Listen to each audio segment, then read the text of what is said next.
Derrière l'objectif. Comment photographier les espèces en voie d'extinction? Moi, j'ai toujours observé les animaux dans tous mes voyages, quels qu'ils soient.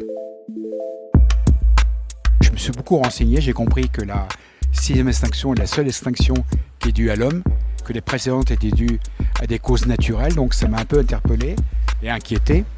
Donc j'ai décidé de faire un travail là-dessus. Et pour effectivement pouvoir sensibiliser un maximum de personnes, je me suis dit qu'il fallait que je travaille sur l'émotion. Le premier pays où je suis allé faire ce travail, c'est l'Arctique, les ours polaires. Donc je suis parti en expédition sur l'Arctique. Et en fait, ce qui est hallucinant, c'est que les ours polaires sentent un phoque sous la glace à 2 km, mais ils sentent un humain à 5 km. Donc vous ne le voyez pas, vous voyez à 100 km autour de vous. Et la différence, c'est que lui, il vous voit et il vient vous voir parce qu'il est curieux. Et le guide, généralement, sort 2 cailloux dans la poche et tape, fait du bruit et ça arrête immédiatement les ours.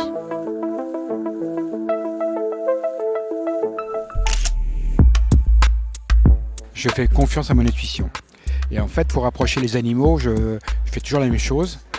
Quand c'est possible, c'est pas toujours possible, j'essaye de rentrer en communication, de parler à l'animal, faire des bruits, pas trop de gestes parce que ça peut faire peur à l'animal et il peut réagir. Mais j'essaye de m'approcher, lui faire comprendre que je suis un ami. Donc c'est ce que je fais tout le temps. Et des fois, il y a des fauves qui me laissent à l'approcher à moins d'1 mètre. Au bout d'une heure, il faut que j'aille doucement. Les gorilles, pour moi, c'était un rêve d'enfant. Donc j'ai décidé de monter un voyage au Rwanda. Et la première fois que j'ai vu les gorilles, j'ai pleuré parce que l'émotion dans le regard, la perception de 98% d'ADN commun, c'est hallucinant, quoi. Alors au début, je suis resté loin et petit à petit, je me suis rapproché sans me rendre compte. Et j'ai fini à 1 mètre d'une famille. Et là, le mâle dominant, le mâle alpha, qui est le protecteur du groupe, on me dit « Coco, tu restes pas là, tu vas te prendre un pain ». Ben, je me suis pris un pain. Il m'a tapé l'épaule, je suis tombé sur le genou, je me suis abîmé pas mal le genou. Et après, les guides m'ont aidé à redescendre parce que j'étais pas bien avec le genou. C'était quand même une expérience extraordinaire. S'il avait voulu me tuer, il levait un peu la tête. Le pain sur la tête, c'était fini, quoi. Donc je trouvais que c'était quand même très doux. Même si c'était un geste violent, c'était très, très prévenant, c'était incroyable, quoi. Parce qu'il m'a dit, bon, tu t'en vas maintenant, tu es trop près. Oui, alors mon truc à moi, c'est de m'approcher pour justement qu'on soit dans l'échange. Parce que si on prend un téléobjectif, j'appelle ça voleur, quoi. On vole les images à distance.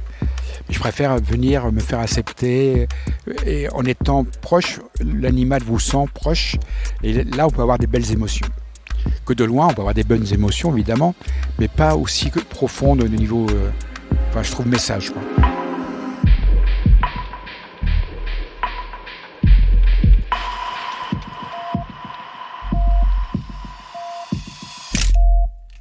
Alors, moi je travaille en noir et blanc pour être dans l'essentiel, pour pas qu'on soit attiré par des détails de couleurs. Et je pense qu'on est centré dans l'image en noir et blanc. Et puis ça donne un côté vraiment... j'aime bien le regard en noir et blanc. Je l'ai fait en couleur à l'origine, mais je trouve que c'est beaucoup moins fort.